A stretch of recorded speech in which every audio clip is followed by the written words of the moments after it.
விழுப்புரம் மாவட்டம் திண்டிவனம் அருகே ஏரியில் வண்டல் மண் எடுக்க வந்த லாரிகளை பொதுமக்கள் சிறைப்பிடித்து பொதுமக்கள் வாக்குவாதத்தில் ஈடுபட்டு வருவதால் போலீசார் விசாரணை மேற்கொண்டுள்ளனர்.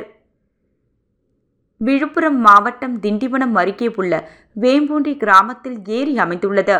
இந்த நிலையில் ஏரியில் வண்டல் மண்ணை தூர்வாரி அவற்றை கொள்ளளவை அதிகரிக்க செய்யும் நடவடிக்கைகளில் அரசு ஈடுபட்டுள்ளது. இந்த நிலையில் இதற்காக இணையதளம் விண்ணப்பித்து அனுமதி பெற வேண்டுமென்று அறிவுறுத்தப்பட்டு இருந்தது. இந்த நிலையில் இன்று அந்த பகுதியில் அனுமதி பெற்று மண் அள்ளிய நிலையில் அனுமதி பெற்ற அளவை விட 3 அடி அளவிற்கு மட்டும் மணல் அள்ள அனுமதி வாங்கிவிட்டு 10 அடிக்கு அதிகமாக மண் அள்ளியதாக கூறி அங்குள்ள பொதுமக்கள் திடீரென ஜேசிபி மற்றும் லாரியை சிறைப்பிடித்தனர். மேலும் மண் கொள்ளை நடைபெறுவதை கண்டித்து லாரிகளை சிறைப்பிடித்து வாக்குவாதத்தில் ஈடுபட்டனர்.